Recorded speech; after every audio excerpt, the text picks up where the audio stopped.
The jungle doesn't just surround you on Saipan, June 1944, and the humidity wraps around every exposed inch of skin like a wet cloth you can't remove, thick enough that some men swear they're drowning in air.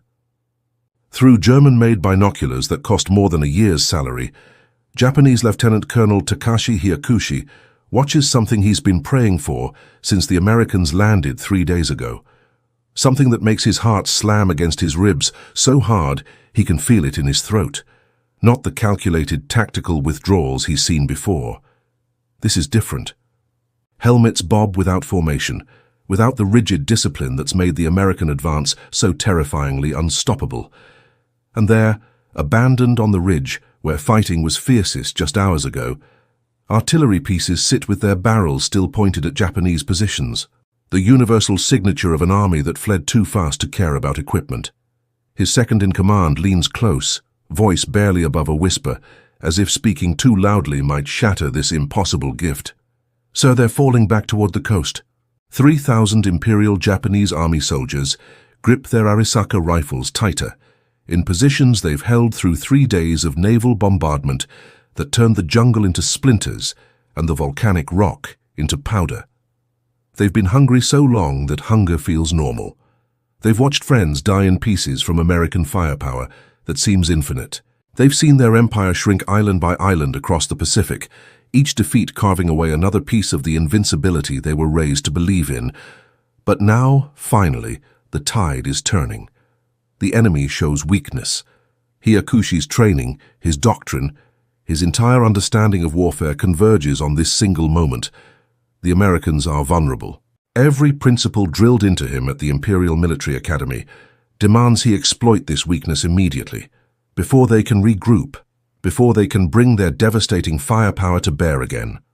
To hesitate would be cowardice. To wait would be failure. He gives the order that will kill most of his men. Banzai! The ancient war cry tears from 3,000 throats simultaneously, echoing through the valley like thunder rolling across water. Men surge forward from positions they've defended with their lives, bayonets catching the tropical sun, faces twisted with something between rage and ecstasy. They're certain they're about to reclaim the honor that's been bleeding away with every American advance. What they don't see are the machine gun nests concealed under camouflage netting that looks identical to the surrounding jungle. What they don't see are the mortar teams with coordinates already dialed in, waiting with fingers on triggers. What they don't see are the American destroyers and cruisers offshore, gun crews standing by with firing solutions calculated to the second. What they don't see is that every single piece of abandoned artillery has been sabotaged. Every ammunition box scattered in the mud is actually a ranging marker. Every detail of this retreat has been choreographed with the precision of a death trap designed by men who've studied how their enemy thinks. They don't see that the Americans have turned the oldest trick in warfare into an industrial-age killing machine. They don't see the trap. And if you think you know how this story ends, you don't. Because what happened in the next 18 minutes didn't just change one battle. It changed how wars are fought forever, proving that the deadliest weapon isn't always the one that fires bullets. Sometimes it's the one that fires psychology. To understand why 3,000 men were about to die in a trap so perfect it would be studied in military academies for the next 80 years, you need to understand the island they're dying for. Saipan sits in the heart of the Mariana Islands, 1,500 miles south of Tokyo. 1,500 miles, close enough that American B-29 Superfortress bombers, if they could base there, could reach the Japanese homeland with bomb loads heavy enough to flatten cities. Close enough that controlling Saipan meant controlling the throat of Japan's entire defense perimeter. Close enough that losing it would mean American fire falling on Japanese civilians. This wasn't just another island in the endless Pacific. This was existential. This was the difference between the war staying far away in distant atolls and the war coming home to burn Japanese cities to ash. By June 1944, the United States had spent 2 years clawing its way across the Pacific in what historians call island hopping, though that phrase makes it sound almost casual, like skipping stones across water. There was nothing casual about Guadalcanal, where men fought for 6 months in conditions that turned jungle into cemetery. Nothing casual about Tarawa, where Marines learned that coral reefs tear up landing craft, and Japanese bunkers can survive naval bombardment that should have vaporized them. Each battle wrote lessons in blood. Never underestimate Japanese defensive positions, even when they look impossible to hold. Never assume surrender is an option, because Bushido culture considers death preferable to dishonor. Never, ever charge blindly into prepared defenses, because Japanese commanders are masters at turning geography into weapons. But the Marines learned something else during these island battles, something that would matter more than any tactical lesson about bunkers or mortars or naval gunfire support. They learned to read their enemy. Japanese military doctrine, refined over centuries and codified by officers who studied both samurai tradition and modern European warfare, worshipped offensive action. Defense was acceptable as a temporary measure, but only as a prelude to counterattack. To sit in defensive positions while the enemy maneuvered was considered almost shameful. The Bushido code that every Japanese officer internalized from childhood demanded attack, demanded seizing initiative, demanded exploiting enemy weakness the instant it appeared. This created a psychological vulnerability that American intelligence officers began noticing in pattern reports from every island battle. At Tarawa, whenever Marines fell back to regroup or adjust their lines, Japanese forces charged. At Eniwetok, the same pattern repeated. At Kwajalein, identical behavior. It was almost Pavlovian in its consistency. Show weakness, trigger aggression. Show retreat, trigger pursuit. The pattern was so reliable that Lieutenant General Holland Howling Mad Smith, the Marine commander, who'd earned his nickname through sheer aggressive personality and a voice that could carry across entire battlefields, began wondering if it could be weaponized. What if the weakness wasn't real? What if the retreat was theater? The idea emerged during a cramped planning session aboard the USS Rocky Mount, the command ship that served as floating headquarters for the Saipan invasion. Smith studied topographical maps spread across tables in the operations room, maps showing every ridge and valley of an island his forces would have to take yard by bloody yard. Saipan's interior was a nightmare geography textbook. Volcanic ridges that provided perfect defensive positions, dense jungle that made coordinated movement almost impossible, coral caves that turned every Japanese position into a bunker that could survive direct hits from naval guns. Intelligence estimated 30,000 Japanese troops dug into positions they'd spent months fortifying, positions they'd designed specifically to maximize American casualties. A direct assault would work eventually. American firepower and logistics could overwhelm any defense given enough time and enough bodies. But it would cost thousands of Marine lives, and Smith had seen enough body bags to understand that every casualty number in intelligence reports represented someone's son, someone's husband, someone's father who'd never come home. What if we made them think we were retreating? Colonel William O'Brien suggested during one late-night planning session. O'Brien was a decorated veteran who'd survived Guadalcanal and carried the kind of combat experience that made junior officers listen when he spoke. Not running. Withdrawing under control but making it look panicked enough to bait them out of their fortified positions. The room fell silent, except for the hum of the ship's ventilation system and the distant sound of waves against the hull. Military doctrine. American military doctrine drilled into every officer from West Point to the Marine Corps schools at Quantico, preached holding ground. You take territory, you keep territory. You never yield what you've paid for in blood. Retreat, even fake retreat, felt like heresy against everything they'd been taught about warfare. But Smith understood something that separated good commanders from great ones. He understood that pride kills just as surely as bullets, and the enemy's pride could become their vulnerability. If Japanese commanders couldn't resist pursuing retreating forces, if their entire military culture demanded exploiting apparent weakness, if their doctrine made them predictable, then that predictability could be turned into a weapon more devastating than any artillery barrage. The fake retreat wasn't cowardice disguised as tactics. It was a death sentence with camouflage netting, and the men being sentenced didn't even know they'd been tried. The plan that emerged over the next 72 hours was obsessively detailed in ways that would have impressed Sun Tzu himself. Because Sun Tzu wrote about the false retreat 2,500 years ago in The Art of War, writing feign disorder and crush them, But Sun Tzu never had radio communications, never had pre-sighted artillery coordinates, never had naval gunfire support that could drop 500-pound shells on target from ships 10 miles offshore. Ancient tactics, modern firepower. The combination would prove absolutely lethal.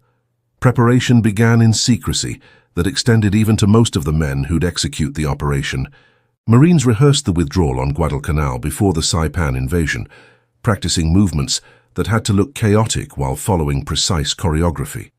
They had to fall back fast enough to seem panicked, but slow enough to stay controlled and not trigger an actual rout. Too convincing and junior officers might panic for real, taking their squads with them. Too obvious and Japanese commanders would smell deception. The margin for error was measured in seconds and perception.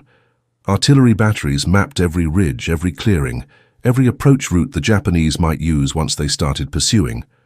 Fire support coordinators marked coordinates on maps with red circles, creating a network of interlocking kill zones that covered every possible avenue of advance.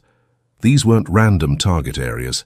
They were calculated with the precision of mathematicians proving theorems, each zone designed to overlap with others, so there would be no safe ground once the trap triggered. Mortar teams dug hidden positions with overlapping fields of fire, concealing their positions under palm fronds and camouflage netting that took hours to position correctly.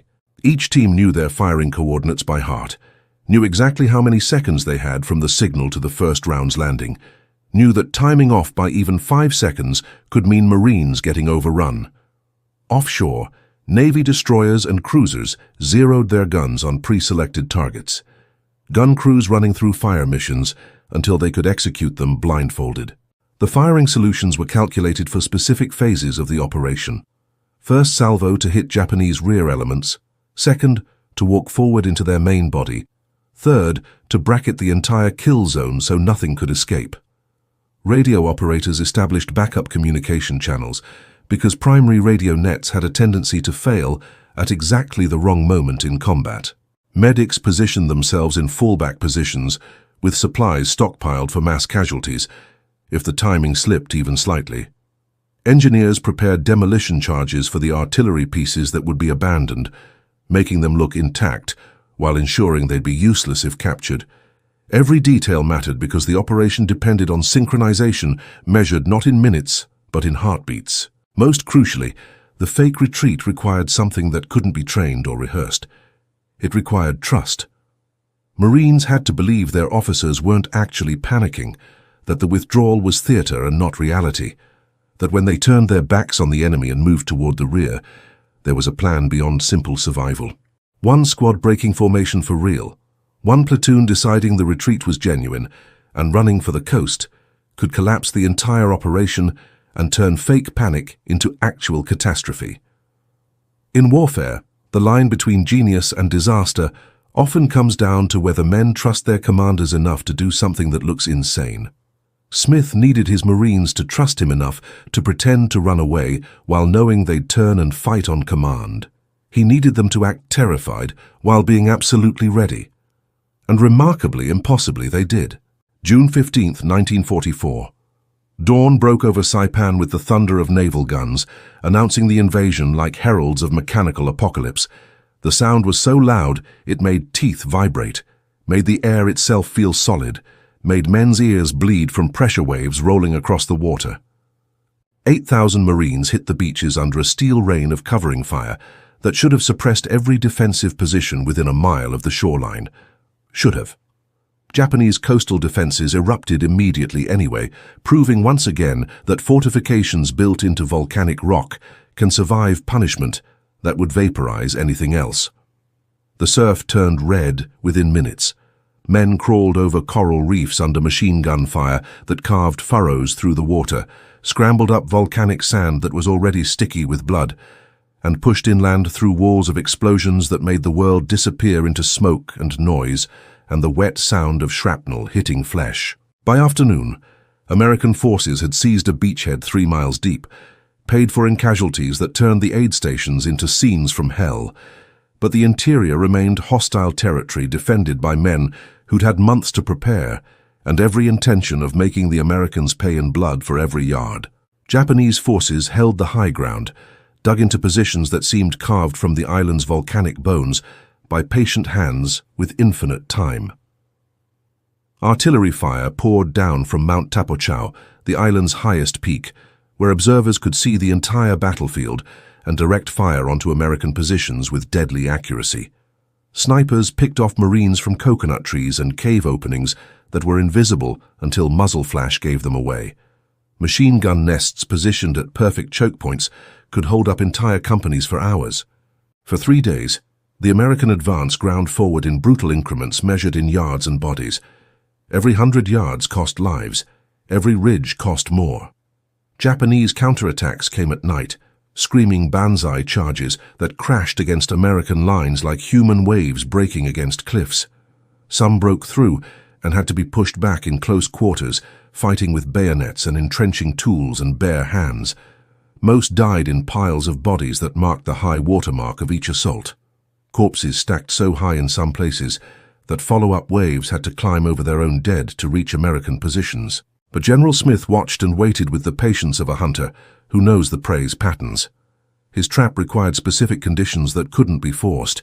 He needed overconfident Japanese commanders, depleted American lines that would make withdrawal look genuine, and terrain that would funnel the enemy into prepared killing zones without making the trap obvious. On June 18th, intelligence reported Japanese forces massing near the Tanapag Plain for a major counteroffensive. Intercepted communications suggested they were planning a decisive assault to drive the Americans back to the beaches, maybe even back into the ocean. The stage was set. The actors were in position. The curtain was about to rise on history's most lethal theater performance. Smith gave the order. The withdrawal began at 1600 hours on June 19th, with coded messages passed through radio nets to forward commanders.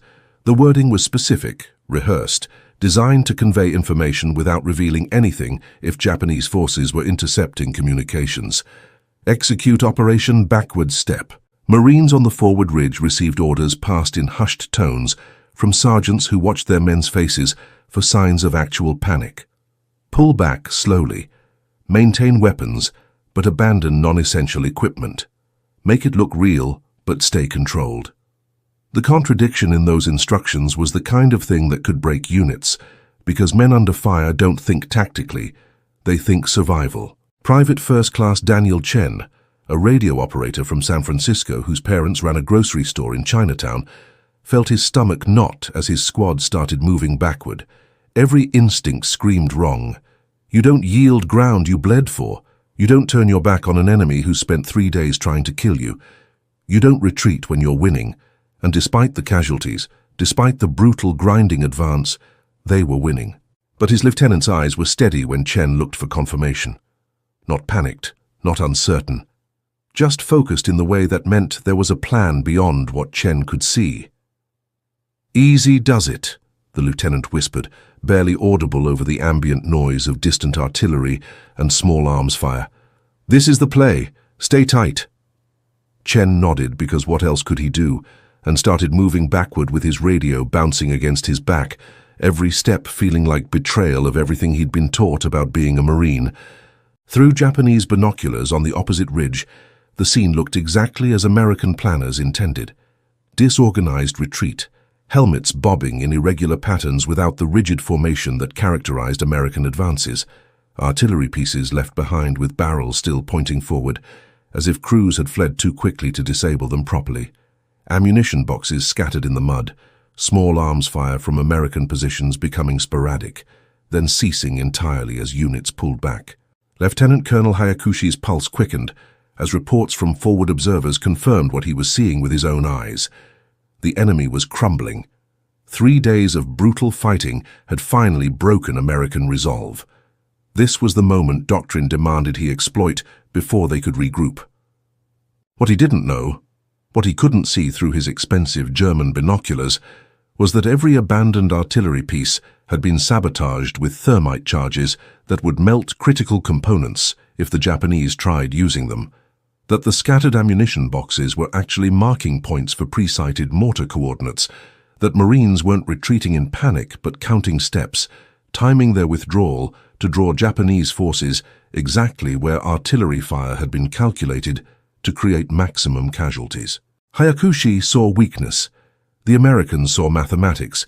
Both were about to be proven right in ways that would haunt the survivors. The Japanese advance began with the discipline drilled into them through years of training.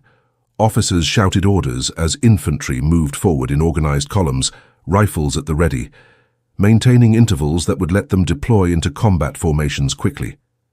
They'd been taught to exploit enemy weakness with precision, not wild charges that wasted lives and ammunition. For the first 100 yards, they maintained that discipline perfectly. Then the American retreat accelerated. Marines now running, some stumbling over volcanic rock, one man dropping his rifle and leaving it behind, the kind of details that suggested genuine panic rather than tactical withdrawal. That's when discipline began fracturing at the edges. Frontline Japanese soldiers stopped walking and started jogging. Officers tried to maintain control, shouting orders to hold formation, but momentum was becoming a living thing with its own gravity. These were men who'd endured weeks of American naval bombardment that made the earth shake and the air burn. Men who'd survived on starvation rations while watching their friends die from wounds that would have been survivable with proper medical care. Men who'd spent 3 days watching the seemingly unstoppable American advance and wondering if they'd die here on this volcanic rock thousands of miles from home. And now finally, impossibly, the Americans were running.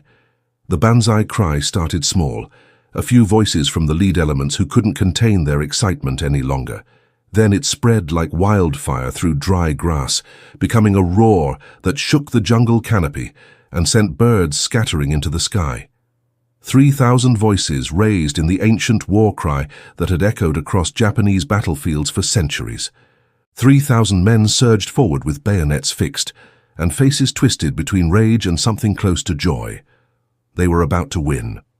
They were about to reclaim the honor that had been bleeding away with every American advance. They were about to prove that spirit and courage could triumph over industrial firepower. They were about to die. Private Chen, still retreating with his radio, and his heart hammering so hard he could barely hear his lieutenant's commands, heard the banzai cry wash over him like a physical wave. The sound was terrifying even when you knew it was coming, even when you'd heard it before during nighttime banzai charges that had tested American lines. His hands shook on his radio as he called in status updates to battalion command. This was the moment. Everything depended on timing measured in seconds. If the trap sprang too early, Japanese forces would pull back. Too late, his squad would be overrun by 3,000 men with bayonets who'd been taught that death in battle was preferable to surrender. "How long?" he hissed to his lieutenant over the growing roar of thousands of charging men. The officer checked his watch with hands that weren't quite steady despite his controlled expression. Japanese soldiers were now 300 yards away and closing fast, a wave of humanity that looked unstoppable. 20 seconds, the lieutenant said quietly, his voice almost lost in the noise. 20 seconds was a lifetime when every instinct screamed to run for real instead of pretending. Chen counted heartbeats and prayed his trust wasn't misplaced. The trap triggered with geometric precision that would have impressed clockmakers.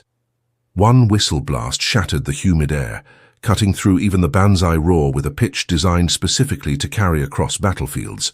The sound was the signal every Marine had been waiting for, with muscles tense and fingers on triggers.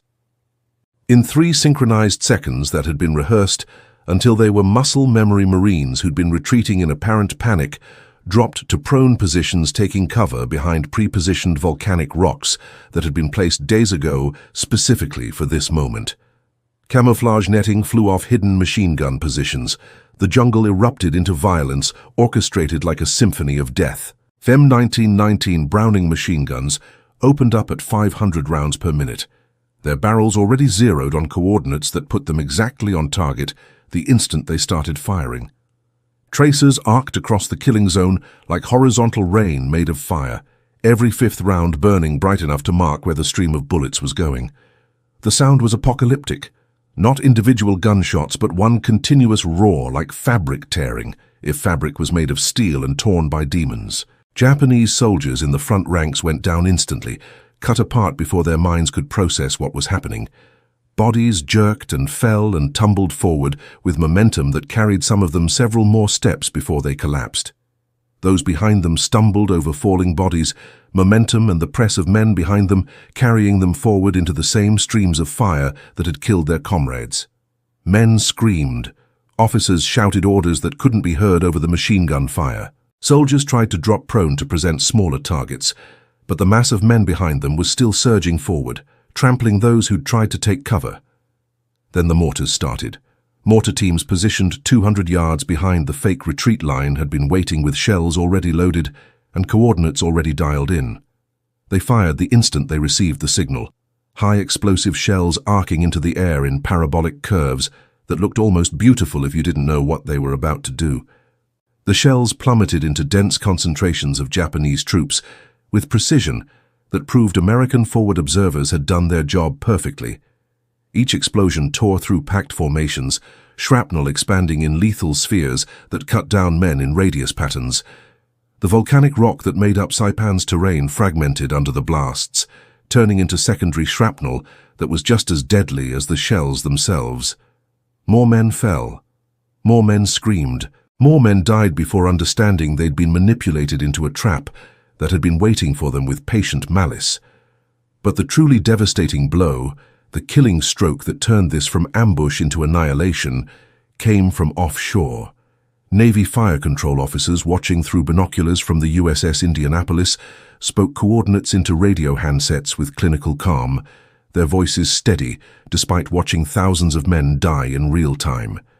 8-inch guns on 3 cruisers adjusted elevation with mechanical precision. Crews loaded shells weighing 260 pounds each, shells designed to penetrate armored warships, shells that were absolute overkill against human targets. The guns fired with flashes that could be seen from the island. Seconds later, shells screamed inland at supersonic speed, their passage making sounds like freight trains tearing through the sky. The first salvo landed among the Japanese rear guard, explosions that turned the world white and then red.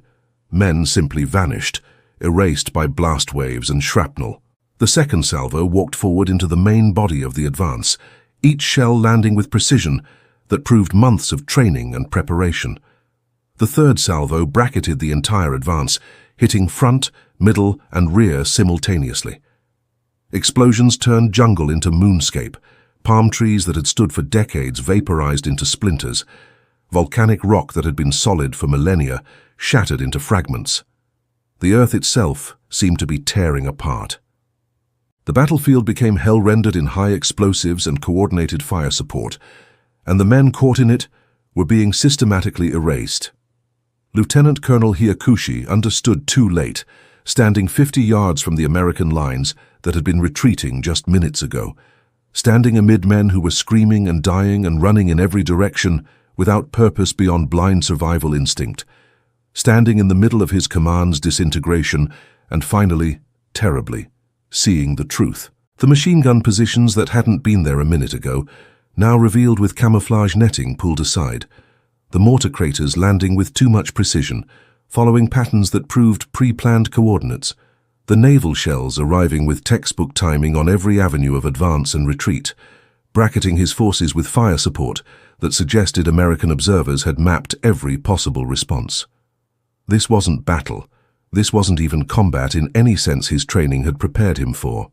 He tried to order a withdrawal, voice hoarse from shouting over explosions, but his words disappeared into chaos. Men ran in every direction, forward into machine guns that cut them down before they'd taken 3 steps, backward into artillery that landed among them like divine judgment, sideways into mortar fire that seemed to follow them wherever they went. The Americans had turned the entire valley into an interlocking kill zone where every movement led to death, where survival required staying perfectly still in the middle of industrial violence, where the only escape was death itself. Japanese training emphasized dying with honor, dying for the emperor, dying in ways that brought glory to family and nation. Hyakushi watched his command disintegrate, not in glorious final stands that would be remembered in songs, but in panicked confusion as men realized they'd charged into a trap their ancestors would have recognized from ancient Chinese warfare texts. The false retreat, feign disorder and crush them. Sun Tzu wrote it 25 centuries ago, and Hyakushi had read Sun Tzu in military academy, had written papers analyzing ancient tactics. But reading about war and experiencing its brutal application are oceans apart, separated by the distance between theory and blood. He died 30 seconds later, hit by naval shell fire that turned him into red mist and scattered fragments. He died still gripping his German binoculars, still trying to understand how tactical brilliance had become personal apocalypse. His last thought was probably wondering if the Americans had learned this from Japanese military history, if somewhere in the archives of war there was a text warning about exactly this kind of deception. There wasn't, but there should have been. The killing lasted 18 minutes from first whistle to final ceasefire. 18 minutes that would be studied in military academies for generations, analyzed in war colleges, dissected in tactical journals, and remembered by the men who survived it in nightmares that never quite stopped. From the moment American forces dropped prone and revealed their hidden positions to the moment fire control officers ordered ceasefire, American forces maintained disciplined fire while Japanese troops died by hundreds. Machine gunners fired in controlled bursts to prevent barrel overheating, even while targets were so plentiful that sustained fire would have been justified. Mortar teams adjusted fire based on forward observer reports, walking shells to follow fleeing enemy formations. Navy gun crews maintained firing solutions that bracketed the entire kill zone, ensuring no escape route remained open. It was professional. Some Japanese soldiers tried to surrender, throwing down weapons and raising hands in the universal gesture of capitulation, but their own officers shot them, considering surrender worse than death, dishonor worse than dying. Others fought to the last with courage that deserved better than dying in a trap. They fired rifles until machine gun bullets found them, threw grenades that fell short, charged bayonet first into positions they couldn't possibly take. Bravery without tactical value, honor without strategic purpose, death without meaning beyond the fact that doctrine demanded they die fighting. Private Chen pressed against volcanic rock with his radio crackling fire missions and adjustment calls, watching men die 50 yards away, and felt nothing. Just the numbing efficiency of violence rendered mechanical, reduced to coordinates and timing and mathematics. War does that. It turns killing into mathematics and humans into variables in equations that calculate optimal casualty ratios. Artillery continued pounding pre-designated zones even after most targets were dead, because doctrine said, continue fire until spotters confirmed no movement. Mortar teams fired until their barrels glowed red-hot, and crews' hands blistered from touching metal that had absorbed too much heat from too many rounds, fired too quickly. Navy guns fell silent only when spotters aboard observation aircraft radioed that nothing was moving in the target area, that the killing was complete. When smoke cleared enough for visibility, the tactical aftermath was clinical in its precision. Bodies lay in patterns that told the story for anyone trained to read them. Isolated corpses, marking where wounded men had tried crawling to safety before bleeding out in volcanic soil that drank blood like water. American casualties, 43 wounded, 3 killed by Japanese artillery fire that had landed on marine positions during the 18 minutes. The mathematics of ambush warfare written in bodies, proving that deception multiplied by firepower equals devastation measured in kill ratios that belonged in textbooks.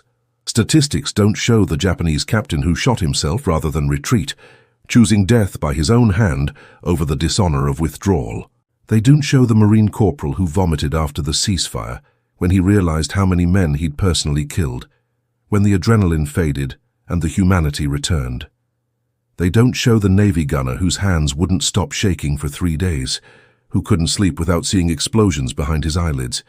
And the fake retreat, however brilliant in execution, however successful in achieving military objectives, left stains no amount of strategic justification could wash away. War makes monsters of mathematics, and mathematics made monsters of the men who applied it.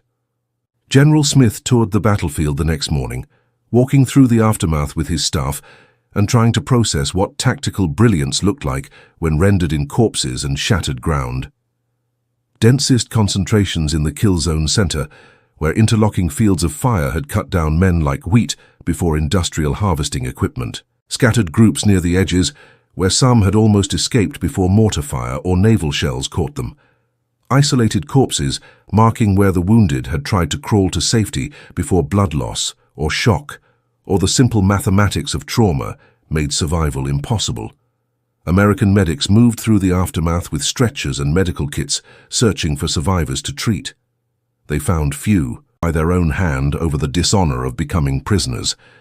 Smith stood on the ridge where Marines had staged their fake retreat and looked down at what his tactical innovation had produced.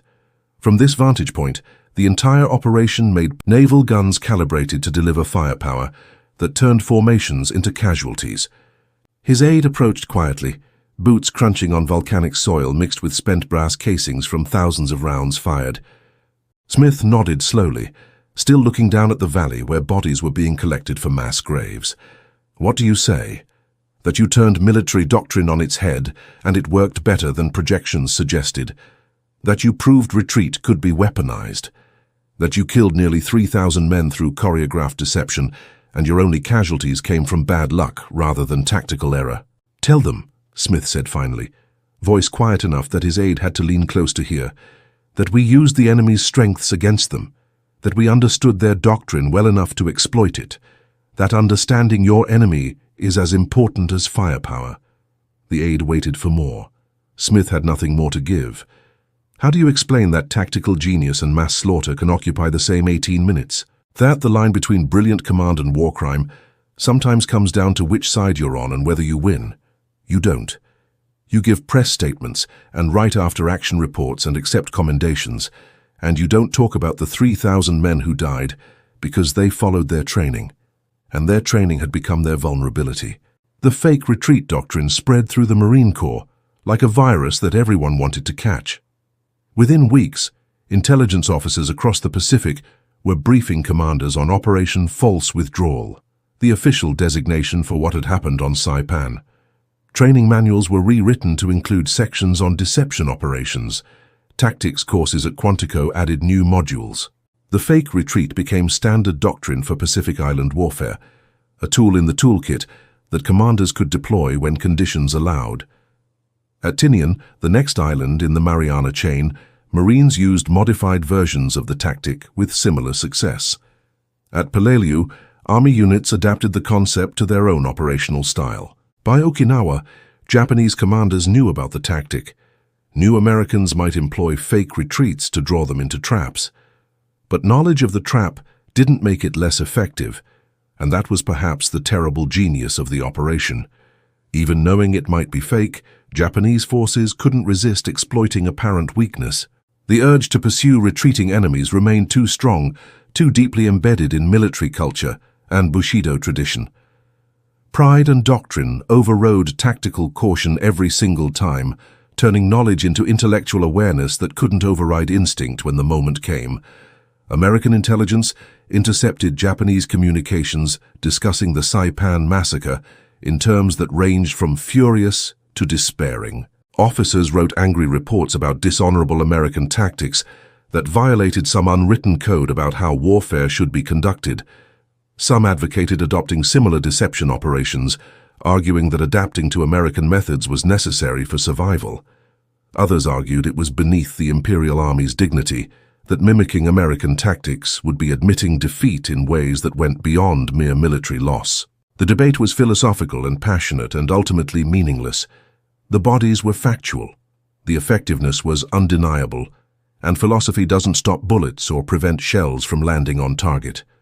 More significantly for the future of warfare, the fake retreat demonstrated something that would shape military thinking for generations. In modern industrial warfare, psychological manipulation could be as deadly as firepower. Understanding your enemy's decision-making patterns, their cultural values, their military doctrine, meant you could weaponize their own instincts against them in ways that multiplied the effectiveness of conventional weapons. Sun Tzu would have approved of the strategic thinking. He might have had questions about the industrial-scale efficiency of modern killing, but the underlying principle was ancient.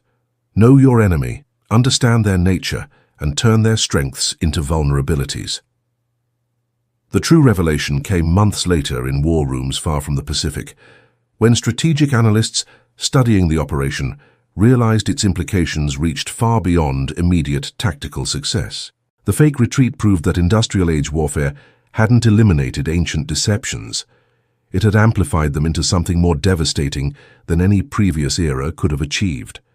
Radio communications meant coordinated withdrawals could happen across distances measured in miles rather than yards. Artillery spotting made kill zones more lethal than any historical ambush. Naval gunfire support turned tactical traps into annihilation events. Air support meant no escape route was truly safe. Technology hadn't replaced human psychology in warfare. It had weaponized it, turned it into force multiplier that made ancient tactics applicable on modern battlefields with results that would have seemed impossible to commanders from any previous era. General Smith received commendations for tactical innovation and strategic success, medals that recognized his role in developing new doctrine. But privately, in letters to his wife written late at night aboard the Rocky Mount while the Pacific rolled beneath the hull, he expressed ambivalence that medals couldn't resolve. "We won through cleverness," he wrote in one letter, which sounds noble in after-action reports and citations. But cleverness in warfare means making men die stupidly for following their training, for doing exactly what they were taught to do. "I'm not sure that's genius, I'm not sure that's anything to celebrate," he continued. "The Japanese died because they were brave and followed their doctrine, because they couldn't overcome cultural conditioning that demanded they exploit weakness. We killed them for being exactly what their society trained them to be. That's not victory over the enemy, so much as victory over the idea that war has honor. Maybe that's the real lesson, and maybe that's why I can't sleep." His doubts didn't change doctrine. The fake retreat remained standard practice because it worked with mathematical efficiency that military institutions couldn't ignore. Commanders across the Pacific replicated variations, each producing similar kill ratios that proved the concept's effectiveness. Massive enemy casualties, minimal friendly losses, victory measured in numbers that made logistics officers smile and casualty counts that made chaplains weep. War loves efficiency. War loves mathematics. War loves anything that produces favorable casualty exchange ratios, and the fake retreat delivered those in abundance. What war doesn't love, what war can't process, are the philosophical questions that keep generals awake at 3 in the morning, staring at reports that reduce human beings to statistics, wondering if tactical brilliance is the same as moral righteousness, questioning whether the end justifies means that involve choreographing mass death. Those questions don't appear in after-action reports. They don't get citations. They just live in minds and consciences and the spaces between official history and personal memory. The trap worked because it understood human nature with clinical precision. That understanding became its own kind of horror. Saipan fell on July 9, 1944, after 3 weeks of fighting that turned the island into a monument to industrial warfare's capacity for destruction. The fake retreat operation accounted for only a fraction of total Japanese casualties, but its psychological impact echoed throughout the campaign like ripples from a stone thrown into still water. Enemy commanders became hesitant, second-guessing American withdrawals.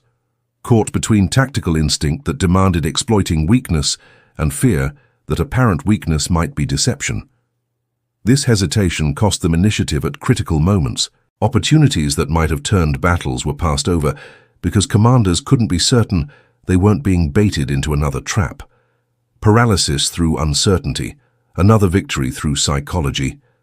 The strategic consequences of Saipan's capture were absolute and devastating for Japan's war effort.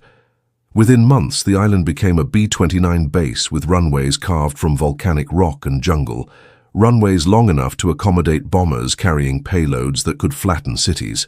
American Superfortress bombers began reaching Tokyo and other major Japanese cities, dropping incendiary bombs that created firestorms which would eventually kill more Japanese civilians than both atomic bombs combined. The island that seemed insignificant on maps, just another dot in the vast Pacific, became the knife pointed at Japan's heart, the platform from which American air power could strike the homeland itself.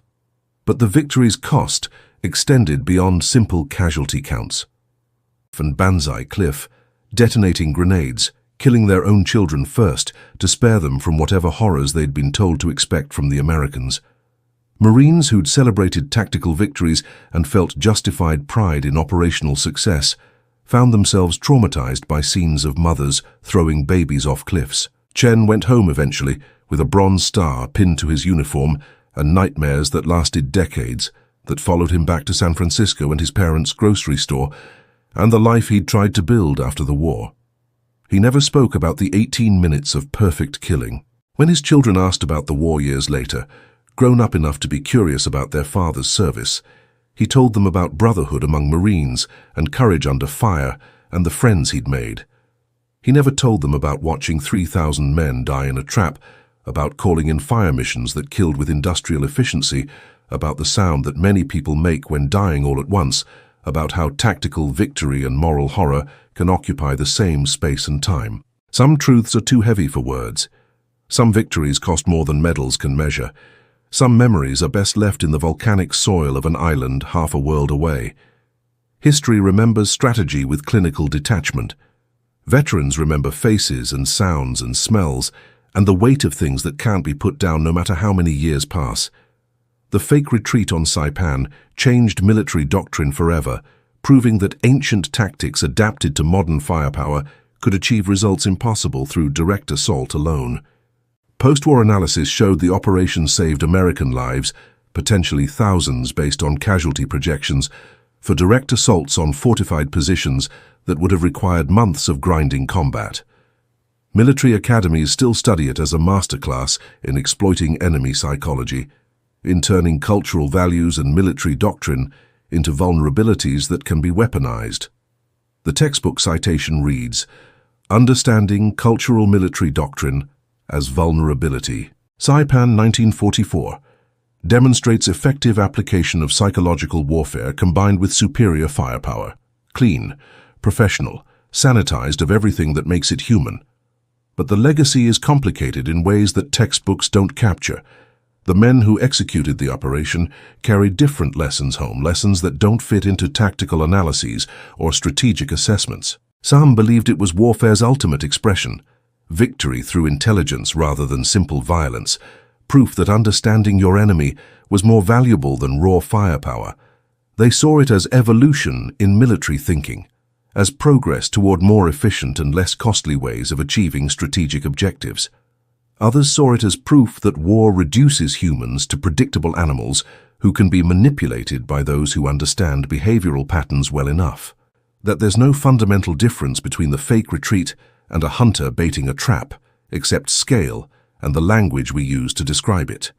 Japanese military culture evolved post-war partly in response to tactical disasters like Saipan and the operational doctrine that made such disasters possible.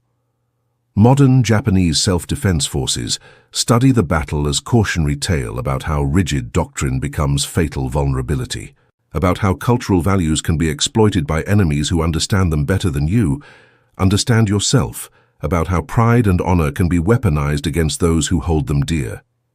The lessons cut both ways. Americans learned that understanding your enemy is force multiplier. Japanese learned that being understood is vulnerability. The battlefield itself is peaceful now. Tour guides lead visitors to the site where the fake retreat unfolded, pointing out terrain features and explaining tactical movements with practice speeches that reduce 18 minutes of horror to historical narrative. They point to where Marines withdrew, where Japanese forces charged, where naval shells landed, where thousands died. The jungle has reclaimed everything. Vegetation grows over scars. Rain washes away stains. Time does what time does, converting lived experience into abstract history, turning personal tragedy into educational content. Nothing remains but memory and monuments, and perhaps that's appropriate, because the real lesson of Saipan's fake retreat wasn't about tactics at all. It was about the terrifying efficiency humans achieve when we study each other's nature closely enough to weaponize it, about how understanding can be used to protect or to destroy, about how the same intelligence that lets us cooperate in building civilizations can be turned toward creating perfect traps for our own kind, about how the line between genius and atrocity sometimes depends entirely on which side of the barrel you're standing on. In the silence that followed the last shot, after the smoke cleared and the bodies were counted and the after-action reports were written, the jungle breathed again. 2,800 men would never breathe with it. That's not a tactical lesson. That's not a strategic insight. That's just what happened when ancient deception met industrial firepower, when psychology became weapon, when 18 minutes changed warfare forever. The trap worked perfectly. The cost was calculated. The dead don't care about doctrine.